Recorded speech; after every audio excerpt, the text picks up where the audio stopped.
네, 어제 바른미래당의 새로운 최고위원회가 구성이 됐습니다. 그럼 지금부터 신임 지도부의 제1차 최고위원회 회의를 시작하도록 하겠습니다. 당대표님의 개회 선언과 함께 모두 말씀 있겠습니다. 제1차입니다.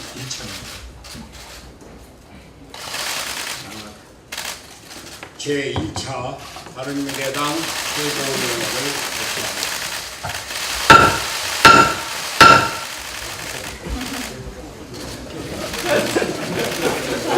너무 반응 있으신데요? 여러분 반갑습니다. 저를 바른미래당의 대표로 하태경, 이준석, 권은희 의원과 김수미 위원장의 새 지도부로 선출해 주신 당원 여러분, 국민 여러분께 감사의 말씀을 드립니다. 저희는 어제 바른미래당 대표 최고위원 선거를 통해서 새롭게 태어났습니다. 바른미래당에 대한 국민과 당원들의 기대가 살아있고 또 새롭게 넘쳐난다는 것을 느낄 수가 있었습니다. 바른미래당은 소중한 가치를 갖고 있습니다. 공서가 화합하고 경남뿐만이 화합하고 보수 진보가 결합해서 중도 개혁의 통합 정당으로 우리나라 새로운 정치를 열어나갈 것입니다. 여러분들께서 보시다시피 바른미래당 최고위원회 구성은 우리 사회의 변화와 안정을 함께 추구하고자 하는 국민들의 염원이 되어 있습니다. 여러분들이 보시다시피 또 말씀하시다시피 저는 올드 보입니다. 그러나 우리 이준석 최고위원 30대를 대표하고 또 하태경 최고위원은 40대를 대표하고 오차 찍었습니다. 몇 달 전에 오차 찍었어요. 그래요? 여하튼 40을 막 넘겼고 권은희 최고위원은 이제 50대고 김관영 원내대표 50대, 김수미 청년위원장 30대, 김수민 청년위원장 30대. 아주 온갖 세대가 골고루 포진해 있습니다. 이것이 우리 바른미래당이 단순히 동서 영호남 좌우 보수진보뿐만이 아니라 세대를 초월한 통합을 이루겠다고 하는 우리의 의지고 국민들의 뜻에 저희가 오늘 현충탑에 참배를 했습니다. 저는 함께 잘 사는 나라를 위해서 정치개혁에 나서겠다고 했습니다. 함께 잘 사는 나라, 기업과 노동자가 함께 잘 사는, 대기업과 중소기업, 자영업자가 함께 잘 사는 나라.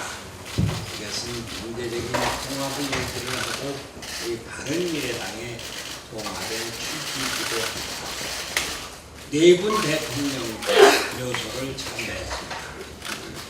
그동안 어떤 대통령은 참배하고 어떤 대통령은 참배하지 않았던 이런 데서 우리 바른미래당 통합의 정신을 살려서 후배 대통령에서 최근에 돌아가신 김대중, 김영삼 그리고 국회 대통령하고 참배했습니다. 국민 통합의 뜻을 오늘 성충한 네 분 대통령 참배에서 보여줍니다. 그렇습니다. 우리는 이제 촛불 정신에 입각해서 패권 정치를 극복하고 국민 주권의 시대에 들어갈 때 바른미래당 이를 위한 정치 개혁에 앞장설 것입니다. 이제 최고위원회가 끝나고 문희상 국회의장을 예방하게 되는데 문희상 국회의장이 말씀하시는 개헌, 우리나라 정치 개혁의 시작이 될 것입니다. 그 개헌에 앞서서 이것을 가능하게 하는 다당제, 합의제를 가능하게 하는 선거구제, 선거제도 개편에 대해서도 우리가 적극적으로 추진할 것입니다. 국민 여러분께서 바른미래에 대한 이 당에 대한 기대와 축복을 더욱더 힘차게 보내주시기 기대합니다. 대단히 감사합니다. 네, 원내대표입니다. 오늘부터 새로운 각오로 저희 바른미래당이 출발했습니다. 오늘부터 정기국회가 시작됩니다. 무엇보다도 협치를 통한 일하는 국회의 모범 사례가 되는 정기국회를 만들어야 하겠습니다. 정기국회에 임하는 바른미래당의 입장에 대해서 말씀드리겠습니다. 첫 번째는 지난 8월 국회에서 약속했다가 처리하지 못한 법안들, 인터넷 전문은행 특례법 등 몇 개의 법안들에 대해서 늦어도 다음 주 안에는 처리해서 국민들께 일하는 국회의 모습을 보여주어야 할 것입니다. 임시국회에서 처리하지 못한 채 다음 국회로 넘기면 또 하세월을 보내는 경우가 대부분입니다. 이제는 다른 모습을 보여야 합니다. 나라 경제를 살려야 한다는 절박감을 가지고 임해야 하겠습니다. 오늘 원내대표 회동이 있을 텐데 민주당과 자유한국당의 이 부분, 특히 향후 처리 일정에 대해서 강하게 요구하고 적극적인 태도를 이끌어낼 수 있도록 노력하겠습니다. 두 번째는 묵혀둔 개혁 법안들이 많습니다. 민주당이 차일피일 미루고 있는 방송법 개정안, 또 나라의 개혁을 위해서 민주당이 적극적으로 추진하고 있는 공수처 법안, 검경 수사권 조정 법안, 국정원 법안, 또 특별감찰관 법안 등 개혁 법안에 대한 여야 협의를 서둘러서 처리해야 하겠습니다. 셋째는 9월에 사실상 청문회 국회입니다. 청와대가 7대 기준에 문제가 없다고 내정을 했지만 국회는 국민의 눈높이에 맞는지 면밀하게 살펴보겠습니다. 특히 정책 전문성은 물론이고 중장기 정책 연속성의 담보가 가능한지 철저히 검증하겠습니다. 넷째는 예산안입니다. 정부가 전년 대비 22% 증액해서 보낸 23조 원가량의 일자리 예산이 제대로 준비됐는지 현미경 심사하겠습니다. 특히 지난해 분예산부터 올해 추경까지 일자리 예산을 심사할 때마다 정책의 효과성을 따져 물었지만 결국 고용 쇼크 수준에 이르렀습니다. 당초 의도된 정책 목표가 달성되지 못하고 혈세가 허투루 쓰이고 있다는 반증입니다. 복지 예산의 경우도 전달 체계를 잘 점검해서 사각지대가 없는지 살펴보겠습니다. 유례가 없는 확대 재정인데 중장기 재정 건전성 역시 무리한 것이 없는지, 세입 추계가 제대로 됐는지 심사하겠습니다. 특활비는 여러 번 언급했다시피 심사 과정에서 최대한 삭감 방침을 가지고 임하겠습니다. 다섯 번째는 국정감사입니다. 문재인 정부가 적폐청산에는 성과가 있다고 자평할지 모르지만 탈원전, 교육정책, 부동산 정책 등은 갈팡질팡 우왕좌왕입니다. 일자리 정책 말고도 문제가 많습니다. 문재인 정부 1년 반에 대한 정확한 평가가 내려질 수 있도록 국정감사에서 송곳 감사를 하겠습니다. 오늘 오후에 정기국회에 대비한 바른미래당 의원 워크숍이 있습니다. 모든 의원님들께서 참석해서 집단 지성의 힘을 모아주실 것을 부탁드립니다. 이제는 민생을 위한 의정활동, 경제 살리기 활동에 바른미래당의 강력을 집중하겠습니다. 이상입니다. 예, 첫 회의인데요. 제가 오늘 한 3가지 말씀드리려고 합니다. 그 경선 기간 내내 제일 강조했던 게 이제 특권 폐지 문제입니다. 앞으로도 대한민국의 모든 특권을 완전히 없애겠다는 각오로 아침 회의 때 그때그때 현안들을 제외하고는 특권 폐지 관련한 말씀을 많이 드리도록 하겠습니다. 첫 번째 드릴 말씀은 아시안게임 관련한 건데요. 아시안게임 잘 끝났습니다. 근데 이제는 국민들이 우리나라가 금메달 몇 개 땄고 몇 등 했고 이런 것보다는 이번 아시안게임에서는 누가 군면제를 받냐 이 문제에 관심이 집중되었습니다. 결론부터 말씀드리면 아시안게임 금메달만으로 군 면제를 받는 현행 제도는 재검토되어야 된다고 생각을 합니다. 축구는 금메달 따서 박수를 굉장히 많이 받았는데 야구는 야유를 받았습니다. 그 이유는 야구는 불공정 게임이라고 모든 국민들이 생각했고 실제로도 그렇기 때문입니다. 대만과 일본은 아마추어 선수, 실업 선수가 나가는데 우리는 프로 베스트 선수들이 나가서도 일부 졸전이 있었기 때문에 그만큼 금메달을 따고도 박수를 받지 못했습니다. 우리 대한민국 국민들 결과만 보지 않습니다. 그 과정에서 공정함을 봅니다. 근데 문제는 야구 선수들이 잘못한 게 아니라 지금 군 면제 제도가 잘못되어 있기 때문입니다. 야구는 올림픽 경기가 없어서 선수들이 군 면제를 받으려면 아시안 게임에 집중할 수밖에 없습니다. 때문에 이 야구가 금메달을 따고도 야유를 받는 상황이 벌어졌는데요. 이 제도를 개정해야 됩니다. 개정 보완할 필요가 있습니다. 그래서 제가 주장하는 요지는 그동안 국방부에서 제안한 누적 점수제가 있습니다. 그것은 아시안 게임도 점수를 일부 반영하고 올림픽도 점수를 일부 반영하고 또 권위 있는 세계대회도 점수를 일부 반영해서 100점 만점 기준으로 합산해서 군 면제를 시켜주서는 아닌데요. 제가 자세히 설명은 안 하겠습니다만 요거 그냥 화면만 찍어주세요. 이게 국방부 제안 아닙니다. 국방부에서 제안한 것이고 당시에 부처간의 약간의 의견으로 통과되지 못했는데 이번 국회에서 체육 선수들 군 면제 관련한 특위를 만들 것을 제안합니다.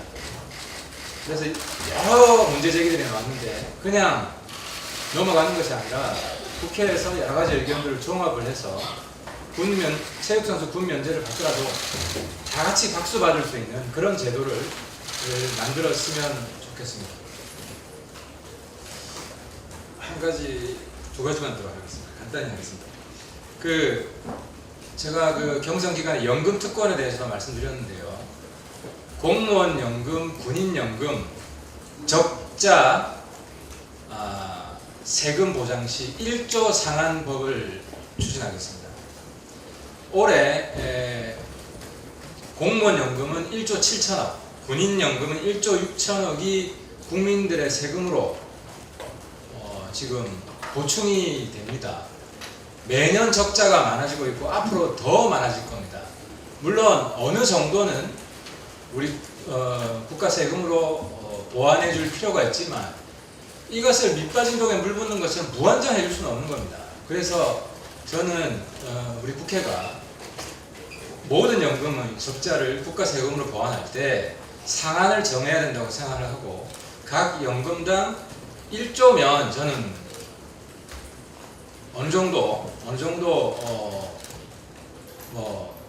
충족시킬 수 있다고 보고 1조 넘는 금액에 있어서는 그 자체 연금을 개혁해야 됩니다.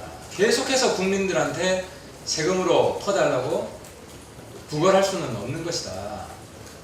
결국 그럼에도 불구하고 국민연금, 공무원연금은 제가 경선 때 말씀드렸듯이 신규 공무원, 신규 군인부터는 공무원연금, 군인연금 폐지하고 국민연금으로 통합돼야 됩니다. 그것이 맞습니다. 하지만 이 통합될 때까지 많은 시간이 걸릴 것이기 때문에 그 적자분은 재정 건전성 확보 차원에서 상한을 1조 정도로 정해서 더 이상 세금 낭비가 없도록 국회가 세금 낭비 예방 장치를 만드는 것이 꼭 필요하다고 생각합니다. 마지막으로 하나는 다음에 말씀드리겠습니다. 시간이 너무 많이 잡았는데 다음에 말씀드리겠습니다.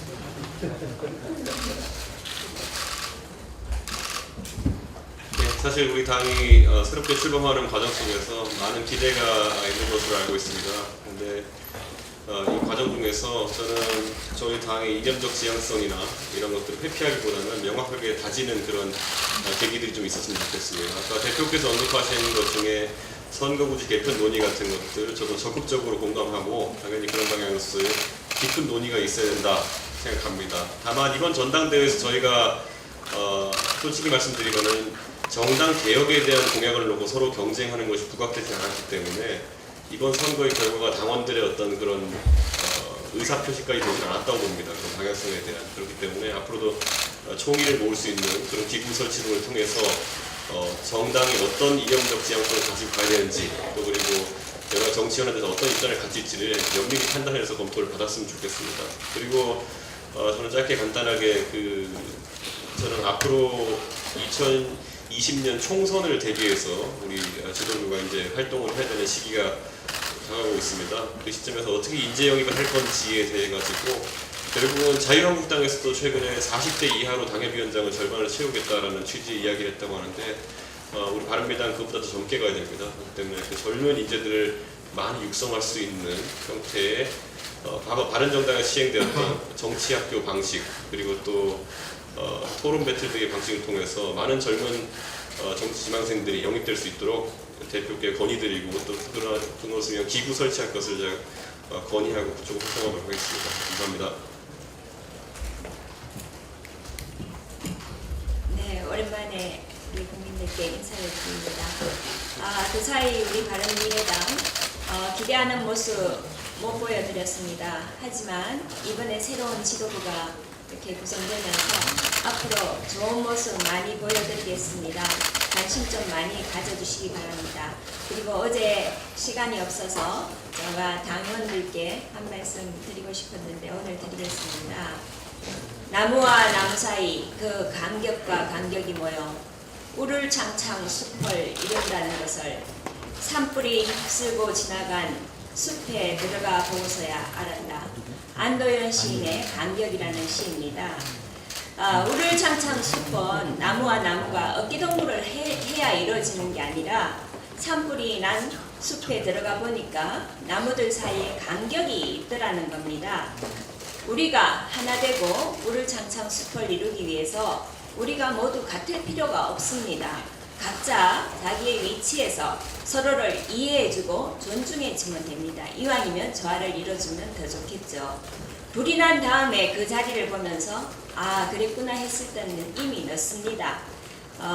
우리 당원 지지자들 모두 그 간격을 인정하고 그 자리에 서 계셔주면 좋겠습니다. 우리가 한 배를 탄 공동 운명체이고 이 비바람만 잘 헤쳐나가면 저희들은 순풍을 만날 수 있습니다. 네. 그리고 한 가지 또 말씀드리겠습니다. 일자리 문제가 아주 심각합니다. 그런데요, 자코리아에서 8월 31일 날 나온 기사를 보면 중소기업의 68.7%가 인력 부족입니다. 청년들은 일자리가 없고 중소기업은 일할 사람이 없습니다.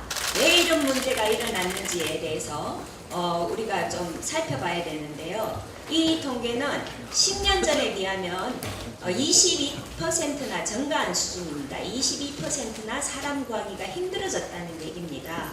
그 내용을 보면은 영업직, 판매 서비스직, 재무회계직 이런 외국인 근로자가 대체하기는 조금 힘든 우리 청년들이 해야 되는 자리입니다. 근데 그 왜 그러면 안 가냐? 대기업에 비해서 낮은 임금, 그 다음에 구직자 눈높이가 높다. 기업에 대해서 잘 모른다. 이런 내용들이 있는데요. 우리 지금 정부에서 내년도 예산도 많이 정액을 하고 있는데 정부가 청년들의 그 임금, 중소기업의 임금을 맞춰주기 위해서 청년 추가 고용 장려금이라는 제도를 시행하고 있어요. 이거는 연 900만 원씩 해서 3년 동안 지원을 하는 건데요. 금년에 예산을 원래 900명분을 잡아놨는데 290명분 지금 소진이 되었습니다. 그리고 청년 내일 채움 공제라는 게 있는데요. 이거는 매월 12만 5천 원씩 본인이 넣으면 기업과 정부가 각각 400만 원, 900만 원을 더 보태주는 겁니다. 이렇게 해서 대기업 간의 임금 차이를 줄이고자 하는 건데요. 이것도 집행률이 54.7%에 그치고 있습니다. 왜 이런 현상이 일어나는지에 대해서 살펴봐야 되는데 지금 중소기업의 사장님들은 이렇게 말씀하십니다. 정부 돈 너무 귀찮다. 우리 중소기업에 들어온 청년들이 이 돈을 받다가 나갈 수도 있는데 이럴 때 처리해야 되는 거, 뭐 정명해야 되는 거 이런 것들이 너무 귀찮다는 겁니다. 이 지금 이 잡코리아에서 서베이한 안에서도 뭐가 있느냐 하면은 중소기업에 적용할 수 있는 이색적인 복지 제도가 이렇게 했는데요. 저는 여기서 좀 제안을 드리는 게 우리 이 중소기업에다가 돈을 주고 이렇게 하면은 중소기업 대표가 귀찮으니까 정부가 이것을 컨트롤할 수 있는 방안, 예를 든다면은 3년 동안 중소기업에 근무를 하면서 일정 금액을 넣으면 목돈 3천만 원을 같이 준다든가 5년 동안 중소기업에 근무를 하면 그것을 희망주택 구입을 할 수 있는 기회를 준다든가 어떤 가점을 준다든가 이런 식으로 우리 청년들이 애로사항인 주택이나 결혼자금 이런 것으로 정부가 좀 관리하는 아니면 또 특별기관이 관리하는 형태로 제도를 좀 바꾸면 좋겠다 제안을 드립니다. 저희 당에서도 이 부분은 좀 더 검토를 하도록 하겠습니다.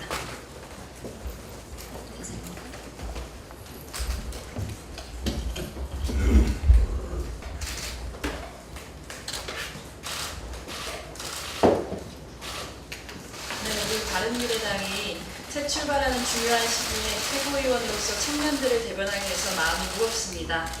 최고위원을 준비하면서 한 청년에게 어떤 말을 들으면 힘이 나겠어? 라고 물어봤더니 정치인에겐 듣고 싶은 말이 아무것도 없다고 합니다. 대신 행동으로 변화되는 모습을 직접 보여달라고 합니다. 바른미래당은 앞으로 청년의 뜻과 목소리를 살아있는 정책으로 만들어내는데 주력하겠습니다. 훌륭하신 분들과 최고위에서 함께 일하게 된 것을 기쁘게 생각하고요.